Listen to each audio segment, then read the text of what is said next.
There is a chapter of history that every serious student of economics returns to when the conditions around them begin to look familiar in ways that produce a specific and deeply uncomfortable recognition. The Great Depression of the 1930s was not the only economic catastrophe of the modern era, but it is the one that contains the fullest documentation of how multiple simultaneous systemic failures, financial, monetary, political, geopolitical, and social, converge into an economic event of such severity and duration that it reshapes every institution of society that touches money. And the reason serious economists and investors keep returning to the 1930s in April of 2026 is not that 2026 is identical to 1929. It is not. The differences are real and substantial and genuinely matter to how the current situation resolves. The reason they keep returning to the 1930s is that specific structural features of the current environment, not the superficial ones, not the stock market dropped this week or unemployment ticked up, but the deep structural ones that operate over years and decades, match the 1930s in ways that have not been present simultaneously since that period, and that the historical record shows matter more than any other predictors. When the question is not whether a recession is coming, but whether the system itself can absorb the shock without undergoing the kind of structural transformation that defines generations. Ray Dalio, who has spent more time than any other living investor studying these structural patterns across 500 years of economic history, made his most explicit statement yet in February of 2026. He posted an essay titled, "It's Official, The World Order Has Broken Down," in which he declared that the post-1945 international order has entered stage 6 of his big cycle framework. He described the current moment as analogous to 1933, not 1929, 1933. The year when the first wave of the Depression had already happened, when 4 major democracies in Germany, Japan, Italy, and Spain had already turned to autocratic, nationalistic, and militaristic leadership in response to economic desperation, and when the question was no longer whether the storm was coming, but how severe and how long. That specific choice of comparison year is analytically significant, and understanding precisely why Dalio chose 1933, what he sees that makes that comparison feel accurate in April of 2026, and what the 1930s specifically teaches us about how to navigate the next 3 to 5 years, is the most important analytical exercise available to any person who has savings, a job, a mortgage, or a retirement account right now. The mechanism of the Great Depression operated through 5 compounding failures that each made the next one worse, creating the self-reinforcing spiral that transformed a severe recession into the longest and deepest economic contraction in modern history. The first failure was the asset valuation collapse. The Roaring '20s produced one of the most spectacular bull markets in American history. The stock market rose approximately 500% between 1921 and its September 1929 peak. The Shiller cyclically adjusted price-to-earnings ratio, which measures stock prices against the average inflation-adjusted earnings of the previous 10 years, reached levels in the mid-30s at the peak of the 1920s bubble. This was a valuation level that had never before been recorded in the history of American equity markets. The investors holding American stocks at that peak were paying mid-30s multiples of 10-year average earnings for companies whose fundamental earning power had not increased by anything close to 500% over the preceding 8 years. The divergence between the price of financial assets and the underlying economic reality they were supposed to represent had become so extreme that the eventual correction was not a question of whether, but of when and how much.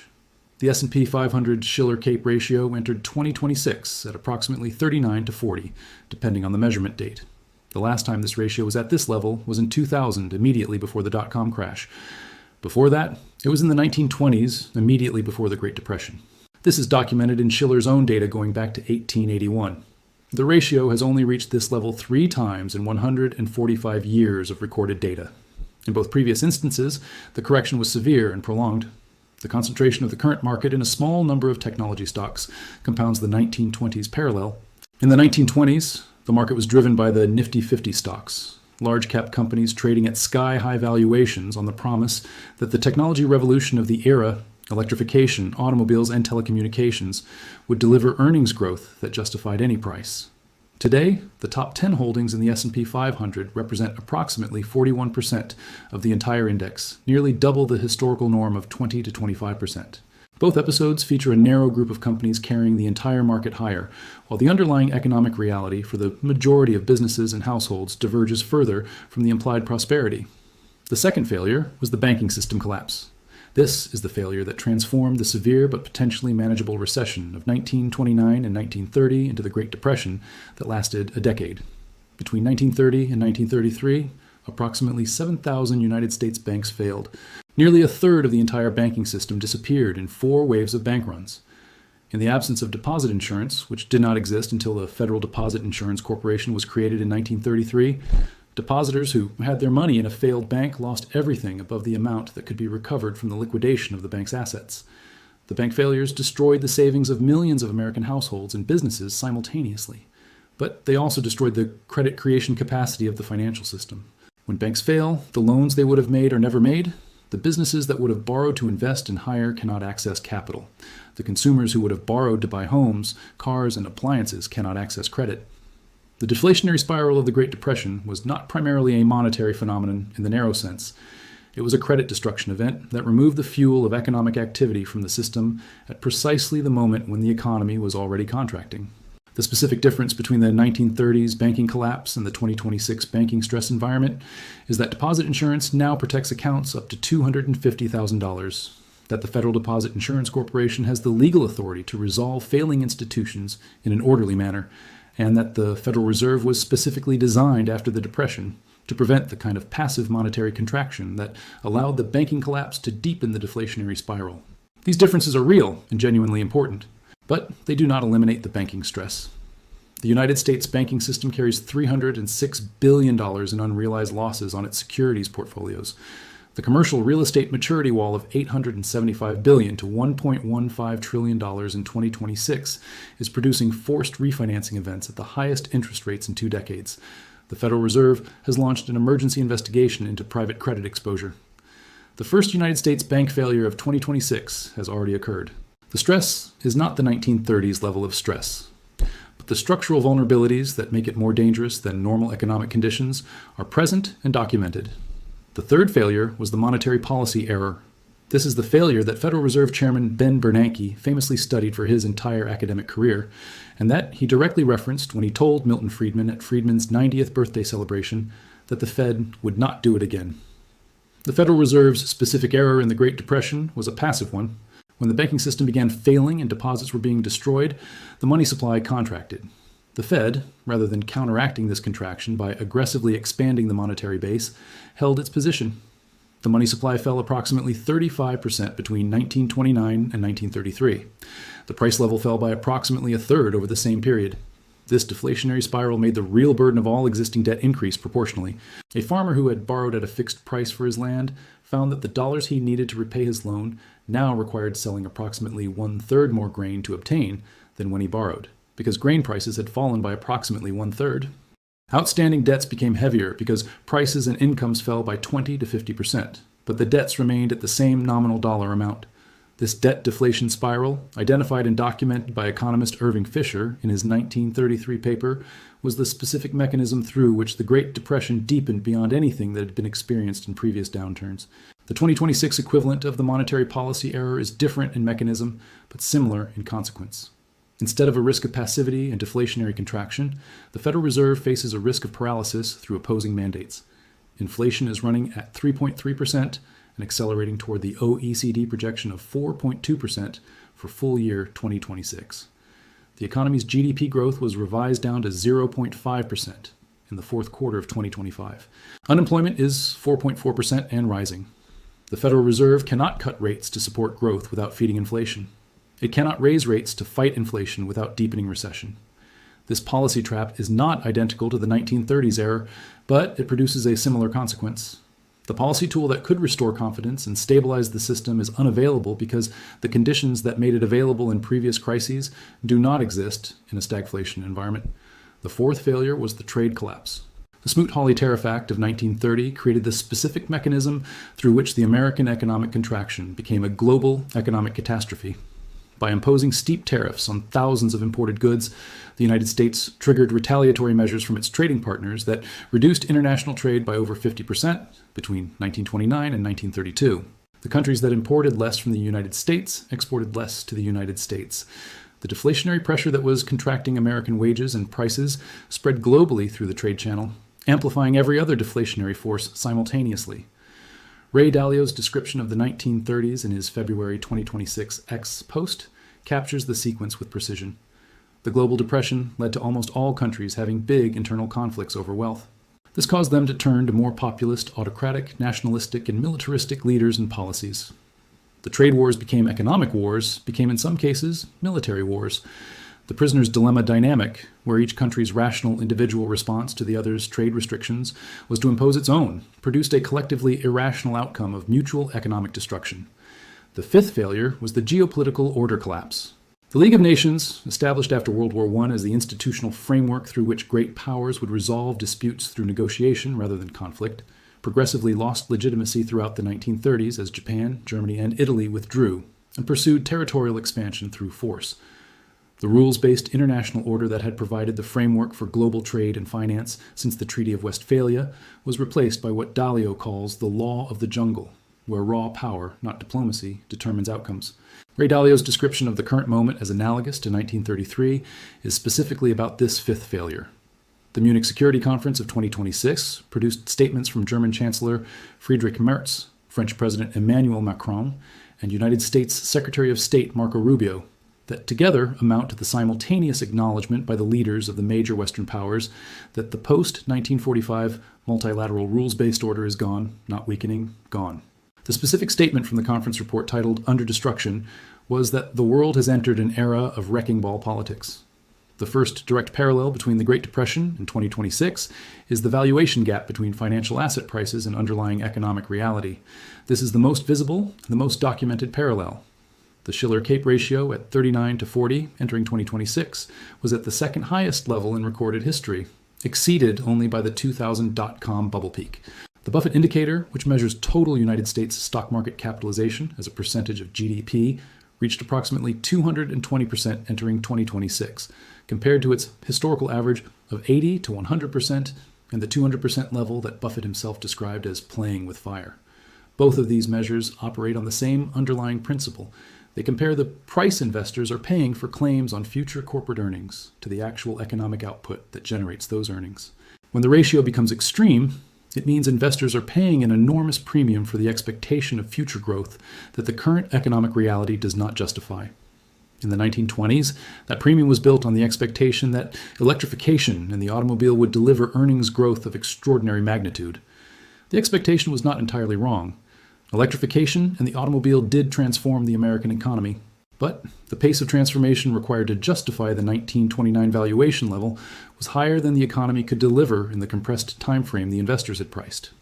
In 2026, the premium is built on the expectation that artificial intelligence will deliver earnings growth of extraordinary magnitude. This expectation is also not entirely wrong. AI will transform the economy. But the pace of transformation required to justify a Shiller-Cape of 39 to 40 against a backdrop of 3.3% inflation, 0.5% GDP growth, and a Federal Reserve trapped between its mandates is precisely the question that the market has not yet answered and that the historical pattern of extreme valuation ratios suggests will be answered downward. The 1920s also featured the same concentration dynamic that defines 2026. The Nifty 50 large-cap growth stocks dominated the index in the late 1920s, just as the top 10 technology companies dominate the S&P 500 today. When the correction arrived in 1929, it was most severe for the companies that had been valued at the highest multiples on the expectation of the most growth. The technology sector's 9.3% decline in the first quarter of 2026, while the energy sector gained 37%, is the beginning of the same rotation. Not a one-to-one repeat of the 1920s crash. A rhyme. The specific dynamic that makes the comparison more apt in 2026 than at any time since the 1920s is the combination of extreme valuation with a macro environment that removes the policy option that has rescued overvalued markets in every previous post-war period. In 2002 and in 2009, the Federal Reserve could cut rates aggressively when markets corrected. The lower rates reduced the discount rate applied to future earnings and restored the mathematical justification for elevated valuations. In 2026, the Federal Reserve cannot cut rates because inflation is running at 3.3% and accelerating. This is the 1930s monetary policy trap in a different configuration. The policy tool that would normally interrupt the valuation correction is unavailable. The second parallel is the debt structure amplification. In the 1930s, Irving Fisher's debt deflation theory identified the specific mechanism through which falling prices made the real burden of existing debt heavier, which forced further asset sales to service debt, which caused further price declines, which made debt even heavier. The spiral was self-reinforcing and required external intervention to break. The 2026 equivalent is not identical in mechanism because the direction of price movement is inflationary rather than deflationary. But the debt amplification dynamic operates in a comparably destructive way in an inflationary environment. When inflation erodes the real value of wages faster than wages grow in nominal terms, the real capacity to service fixed debt obligations falls. The household carrying a mortgage, credit card balances, and student loans at fixed or semi-fixed interest rates faces a real decline in its debt service capacity as inflation consumes more of its nominal income on non-discretionary essentials. The total United States household debt exceeded $18.8 trillion in 2026, with 4.8% in some stage of delinquency, the highest rate since before the 2008 financial crisis. Credit card balances reached a record $1.277 trillion in the fourth quarter of 2025. The average annual credit card interest rate runs between 20 and 24%, meaning the household carrying the average balance is paying approximately $1,000 or more per year exclusively in interest charges before repaying a single dollar of principal. This is the 2026 equivalent of Irving Fisher's debt deflation spiral. Not deflationary in direction, inflationary, but equally self-reinforcing in mechanism. Rising prices reduce real income. Reduced real income increases reliance on credit. Increased credit at 22% annual interest increases debt burden. Increased debt burden reduces future real income further. The spiral operates in the opposite price direction from the 1930s, but toward the same destination. Insolvency for the households and businesses that entered the inflationary period with insufficient financial buffers. The third parallel is the trade fragmentation and geopolitical deterioration. The Smoot-Hawley Tariff Act of 1930 was the specific trade policy that transformed an American recession into a global depression by triggering retaliatory measures that reduced global trade by over 50% in 3 years. In 2026, the United States has imposed tariffs on major trading partners. Retaliatory measures have been implemented or threatened. The global trade deceleration that multiple institutional forecasters are documenting is the 2026 equivalent of the early 1930s trade contraction. Not yet at the scale of the Smoot-Hawley catastrophe, but moving in the same direction for the same reasons. The Iran war has added an energy supply dimension that amplifies the trade fragmentation. The closure of the Strait of Hormuz, through which approximately 20% of global oil flows, has disrupted the specific maritime infrastructure that global trade depends on. Shipping costs have surged as vessels reroute around Africa to avoid the strait. Insurance costs for vessels transiting the region have escalated dramatically.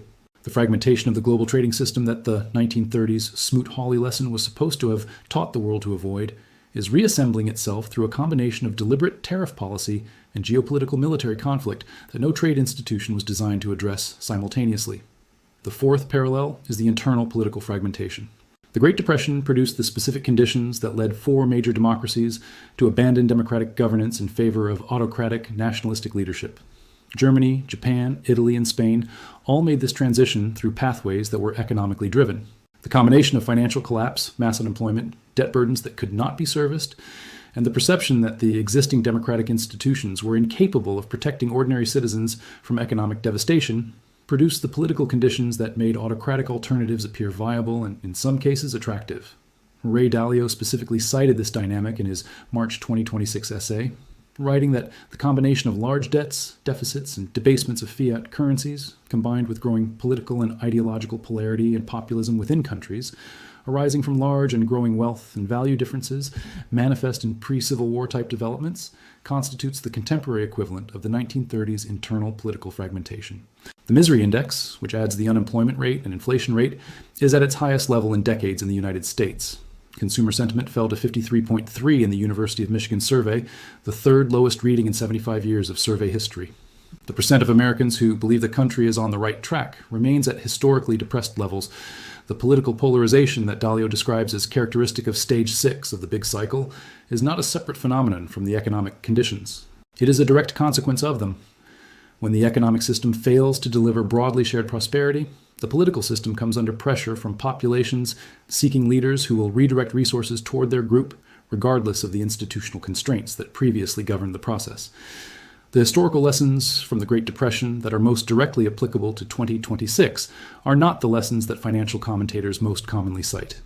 The commonly cited lesson is that fiscal stimulus works and that the New Deal saved the economy. This lesson is partially accurate, highly incomplete, and less relevant to 2026 than the less commonly cited lessons. Let me give you the 4 lessons that the Great Depression's full documented history actually teaches about navigating the current environment. The first lesson is that the timing of the recognition matters more than the severity of the initial shock. The stock market crash of October 1929 was dramatic and well documented. What was less well documented in the immediate aftermath was how many informed observers at the time believed the worst was over. President Herbert Hoover famously stated that prosperity is just around the corner in late 1930. The business press ran stories throughout 1930 about green shoots and recovery signals. The fundamental misrecognition was not that the crash had happened. It was that the crash was the event rather than the trigger of a longer sequence. The banking failures of 1930 through 1933 were the sequence. The Smoot-Hawley tariff retaliation was the sequence. The deflationary debt spiral was the sequence. The people who protected themselves were not the ones who saw the crash coming. They were the ones who recognized the sequence and understood that the event they had witnessed was the first shock in a multi-year process, rather than the entirety of the disruption. The April 2026 market environment has now delivered the first shock in the form of the S&P 500's worst first quarter since 2022, the Iran war energy supply disruption, the stagflation confirmation, and the banking system stress. The lesson from the 1930s is that the question to ask is not whether the shock has passed, but whether the sequence that the shock has initiated is complete. The sequence in 2026, energy-driven inflation, plus policy trap, plus credit deterioration, plus trade fragmentation, plus geopolitical disorder, has not completed. It has begun. The second lesson is that liquidity held at the wrong institution at the wrong time transforms a temporary disruption into a permanent loss. The 7,000 bank failures of the 1930s destroyed the savings of millions of Americans who had done everything right by the standards of responsible financial management. They had worked, they had saved, they had kept their money in what they believed was a safe institution. The failure of the institution transformed their saved surplus into a total loss. The difference between the individuals who preserved their financial positions through the Depression and those who lost everything was not primarily a function of investment acumen. It was a function of where they held their liquid assets and whether those assets were protected against institutional failure. In 2026, the FDIC insurance limit of $250,000 per account per institution per ownership category protects the majority of American household deposits from the specific institutional failure risk. But the private credit industry holds approximately $1 trillion of insurance company assets that are not covered by FDIC protection and that are currently experiencing defaults at record rates. The pension funds and retirement accounts that have allocated to private credit through business development companies face redemption gates that are preventing access to capital. The lesson from the 1930s is that the proximity of your liquid assets to institutional failure is the most important factor in financial preservation during a systemic stress event, not the theoretical soundness of the investment. The third lesson is that inflation and deflation can alternate or coexist in different sectors of the same economy simultaneously, and that the policy designed to address one can devastate the other. The Great Depression produced a deflationary spiral in consumer prices, while simultaneously producing debt service inflation as the real value of fixed debt obligations increased proportionally to the price decline. The farmers who faced the deepest distress in the 1930s were not those who were hurt by inflation. They were those who faced deflation of their commodity prices simultaneously with the unchanged nominal value of the debt they had borrowed to buy their land. Their commodity income fell. Their debt obligation did not. The squeeze between falling income and fixed debt was the specific mechanism that led to the foreclosure wave that the Federal Reserve Bank of Boston estimated had reached 10% of all Great Plains farms by the mid-1930s. In 2026, the equivalent squeeze operates in reverse direction, but with comparable structural consequence. Household incomes are growing nominally, but shrinking in real terms as inflation exceeds wage growth. The mortgage, the credit card balance, the student loan, the auto loan, are all measured in nominal dollars whose real value is being eroded by the same inflation that is eroding real wage purchasing power. But the interest rate on those debts is fixed, in some cases, or rising, in the case of floating rate instruments, at exactly the moment when real income is falling. The squeeze between real income and fixed or rising debt service is the 2026 equivalent of the 1930s farmer's dilemma. Different direction of price movement. Same structural consequence. The fourth lesson is that the international monetary and trade architecture of an era shapes the severity and duration of economic disruptions in ways that are often not understood until after the crisis. The gold standard of the 1930s forced countries to raise interest rates to prevent gold outflows when their trading partners raised rates to address their own crises, linking monetary policy around the world in a way that amplified every deflationary shock globally. The countries that abandoned the gold standard earliest, Great Britain in September of 1931, recovered earliest. The countries that clung to it longest suffered longest. The contemporary equivalent of the gold standard constraint is the dollar reserve system. The dollar's status as the world's reserve currency creates both the exorbitant privilege that allows the United States to borrow at lower rates than any other country, and the systemic fragility that comes from the entire world's trade and financial system being denominated in a single currency controlled by a single central bank facing domestic political constraints. The dollar's reserve share has fallen to its lowest level since 1994, 56.8%, as central banks globally diversify toward gold and other currencies. This is the 1930s gold standard abandonment beginning in slow motion. The countries that recognized the constraint earliest and positioned for a world with a less dominant dollar reserve system, through gold accumulation, resource diversification, and bilateral trade agreements outside the dollar system, are building the 2026 equivalent of the resilience that gold standard abandonment provided to the early 1930s recoveries. Here is what the Great Depression teaches us about the specific decisions that determined who preserved their financial position through the worst economic decade of the 20th century and who did not. These lessons are practical, actionable, and directly applicable to the 2026 environment. The first preservation action is the reduction of fixed nominal obligations. The households who fared best through the Great Depression were those who had entered the crisis with the lowest fixed debt burdens. When income fell, when prices fell, when credit dried up, the families with no mortgage, no installment loans, and no credit obligations had proportionally more flexibility than families whose income was consumed by debt service payments on obligations incurred during the prosperity of the 1920s. The 2026 equivalent is the elimination or reduction of high-interest revolving debt before the credit tightening cycle advances further. The average American credit card rate of 20 to 24% annually is consuming the financial flexibility that would otherwise serve as a buffer against the income deterioration that stagflation produces. The second preservation action is the diversification of financial asset holdings away from the single point of failure.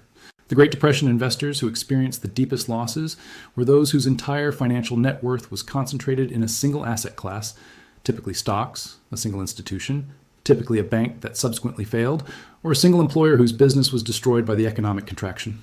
The 2026 equivalent is the structured diversification of holdings across institution types, asset classes that respond differently to inflationary environments, and geographies that provide some degree of independence from the specific policy failures of any single country's monetary and fiscal management. The third preservation action is the maintenance of liquid reserves in the most systemically protected form available. During the Great Depression, the most protected form of liquid savings was physical cash, or the deposits in banks that subsequently survived, both of which required identifying the institutions most likely to remain solvent through the stress. The 2026 equivalent is maintaining FDIC-insured deposits below the insurance limit, distributed across multiple institutions to maximize coverage, complemented by short-duration treasury instruments that provide liquidity and inflation protection without institutional failure risk.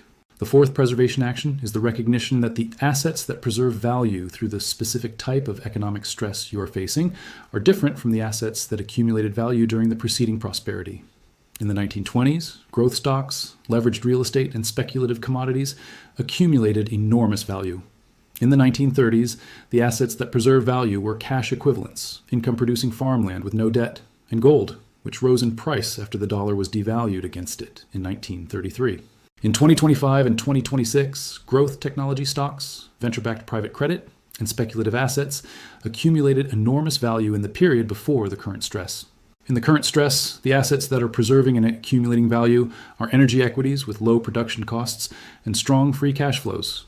Gold, which reached $5,589 per ounce in January of 2026, before pulling back to the $4,400 to $4,500 range, and short-duration inflation-protected instruments that reprice with the inflationary environment, rather than locking in fixed returns that inflation destroys. Here is where the lessons from the 1930s converge with the specific conditions of April 2026, in a way that should focus every person who takes their financial security seriously on the decisions available right now, rather than the decisions that will be available after the sequence has progressed further. The Shiller Cape at 39 to 40 matches the 1920s level that produced the worst equity market performance in American history over the subsequent decade. The Buffett indicator at over 200% matches the levels that have preceded every major market contraction in the post-war period.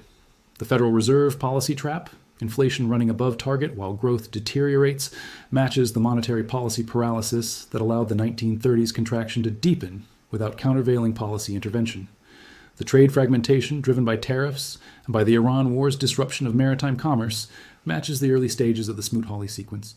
The geopolitical order collapse declared explicitly by major world leaders at the February 2026 Munich Security Conference matches the 1932 and 1933 period, when the League of Nations had clearly failed its mission and the international rules-based framework was visibly disintegrating. Ray Dalio chose 1933 as his comparison year for a precise reason.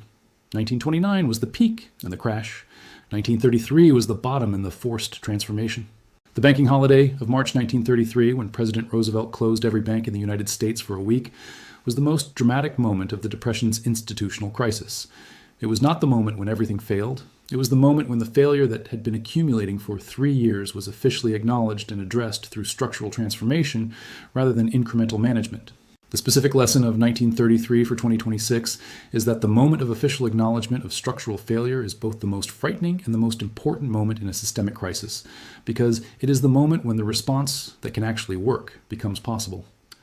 The individuals and institutions that had prepared for that moment by positioning their assets in preservation, focused rather than growth-focused configurations, did not merely survive the Great Depression. They were the ones who had the financial capacity to act when the bottom arrived, and the structural transformation created the conditions for the next period of prosperity.